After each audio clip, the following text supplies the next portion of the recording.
Good morning everyone. हमारे YouTube channel पे आप सभी का स्वागत है। देखिए, आज हम यहाँ चैप्टर 2 स्टार्ट करने वाले हैं, मानव तंत्र यानी ह्यूमन सिस्टम। मानव जो तंत्र है, इसमें हम विभिन्न तंत्रों के बारे में पढ़ेंगे, जैसे कि पाचन तंत्र, श्वसन तंत्र, उत्सर्जन तंत्र, रक्त परिसंचरण तंत्र, तंत्रिका तंत्र। ये सभी जो तंत्र हैं, सिस्टम हैं, वो इस चैप्टर में पढ़ेंगे हम। तो मानव तंत्र को पढ़ने से पहले हमें पता होना चाहिए कि जो हमारा शरीर है वो किस तरह से बना हुआ है, यानी कि हमारा जो शरीर है वो किस तरह से बना हुआ है। तो अब हम जानते हैं कि जो हमारा शरीर होता है, यानी कि मानव शरीर जो होता है वो जटिल संरचना होती है। जटिल संरचना यानी कि विभिन्न अंग तंत्र, इन सब से मिलकर बना होता है। अब हम बात करते हैं कि एक जो मकान होता है वो बहुत सारी ईंटों से मिलकर बना होता है, और जो ये ईंट होती है वो रेत के कणों से मिलकर बनी होती है। तो उसी प्रकार जो हमारा शरीर होता है वो एक छोटी सी इकाई कोशिका से मिलकर के बना होता है। किससे मिलकर बना होता है? कोशिका से मिलकर बना होता है। अब यहाँ पर बात आती है कि ये कोशिका होती है, ये कोशिका क्या होती है? तो आप लोगों ने पढ़ा होगा कि जो कोशिका होती है वो शरीर की संरचनात्मक और क्रियात्मक इकाई होती है। यानी कि कोशिका क्या होती है? शरीर की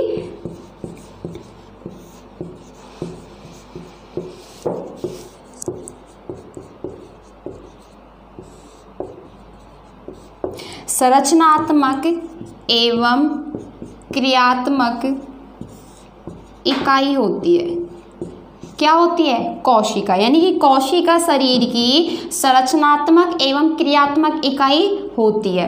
तो ये तो बात हो गई हमारी कोशिका के बारे में। अब आगे हम बात करते हैं कि शरीर कैसे बना होता है, यानी कि शरीर जो होता है वो किस किस से मिलकर बना होता है। तो ये तो पता चल गया कि कोशिका क्या होती है? शरीर की संरचनात्मक एवं क्रियात्मक इकाई होती है, और इन्हीं समान कार्य करने वाली कोशिकाओं का समूह मिलकर किसका निर्माण करता है? ऊतक का निर्माण करता है।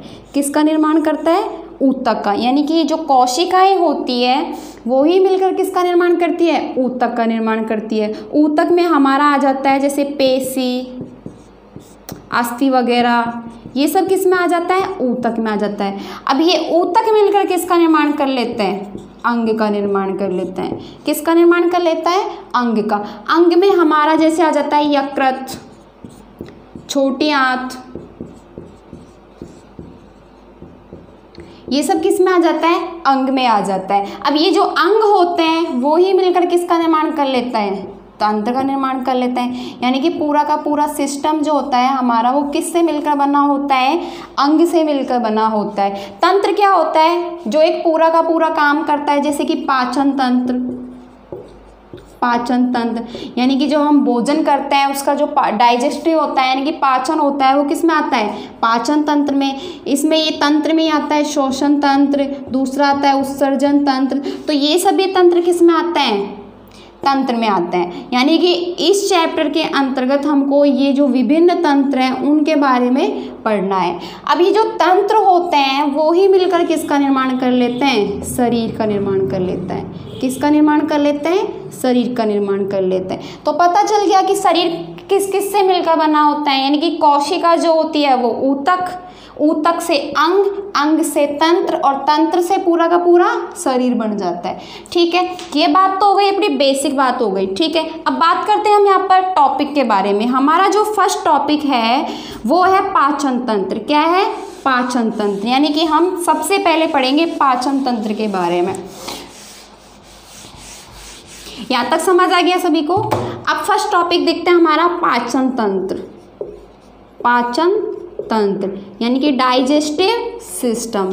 पाचन तंत्र को पढ़ने से पहले हमें पता होना चाहिए कि जो पाचन है, यानी कि जो पाचन क्रिया है वो क्या होती है। पाचन क्रिया क्या होती है? तो जो हम भोजन करते हैं वो जटिल भोज्य पदार्थ होता है। यानी कि जटिल भोज्य पदार्थ होता है, उसको क्या करते हैं हम? जल अपघटन की क्रिया के द्वारा तोड़ते हैं। क्यों? क्योंकि एनर्जी प्राप्त करने के लिए। अरे भोजन क्यों करते हैं हम? एनर्जी प्राप्त करने के लिए करते हैं। तो जो जटिल भोज्य पदार्थ होता है उसको जल अपघटन की क्रिया के द्वारा एनर्जी प्राप्त की जाती है। इसी को क्या बोलते हैं? हम पाचन बोलते हैं। क्या बोलते हैं? पाचन। यानी कि जटिल भोज्य पदार्थों को जल अपघटन की क्रिया द्वारा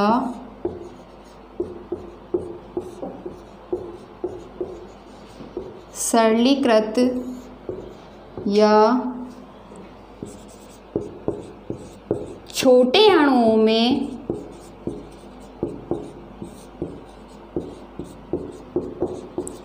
तोड़ने की क्रिया पाचन कहलाती है। क्या कहलाती है? पाचन कहलाती है। तो यहाँ से पता चल गया कि पाचन क्या होता है, यानी कि जो जटिल भोज्य पदार्थ होते हैं हम उनको क्या कर लेते हैं, हाइड्रोलाइसिस की क्रिया यानी कि जल अपघटन के द्वारा छोटे छोटे टुकड़ों में तोड़ लेते हैं और इसी क्रिया को क्या बोलते हैं, पाचन बोलते हैं। तो हमें पता चल गया कि डाइजेस्टिव क्या होता है यानी कि पाचन क्या होता है। उसके बारे में बात करते हैं हम पाचन तंत्र के बारे में कि पाचन तंत्र क्या होता है। तो मानव में अंगों और ग्रंथियों यानी कि अंग और ग्रंथियों का वह समूह जो भोजन के पाचन तथा अवशोषण में क्या करता है, कार्य करता है, यानी कि भोजन का अवशोषण करता है और क्या करता है, पाचन करता है। तो उसको क्या बोलते हैं हम, पाचन तंत्र। यानी कि मानव में अंगों एवं ग्रंथियों का समूह जो पाचन व अवशोषण में सहायक होता है,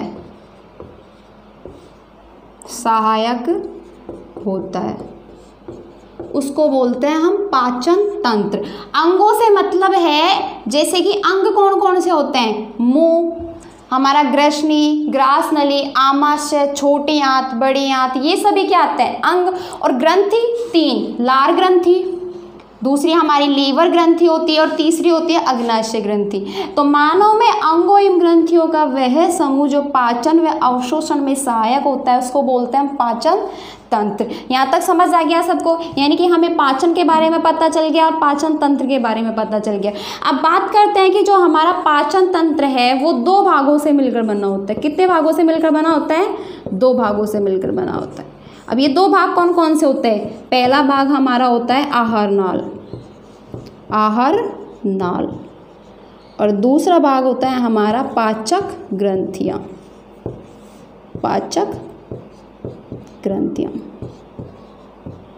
आहार नाल क्या होता है, जो ये हमारी आहार नाल होती है ये मुख्य पाचक अंग है। क्या है, मुख्य पाचन अंग है।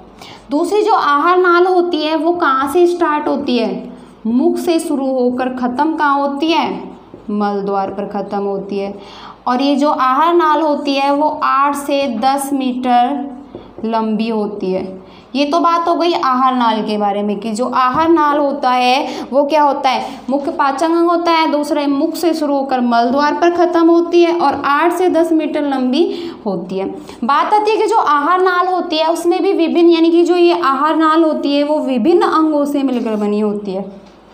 यानी कि कौन कौन से अंगों से मिलकर बनी होती है, पहला तो हमारा मुख है, दूसरा ग्रसनी, तीसरा ग्रास नली, चौथा आमाशय, फिर छोटी आंत, फिर बड़ी आंत, उसके बाद लास्ट वाला भाग है हमारा मल द्वार।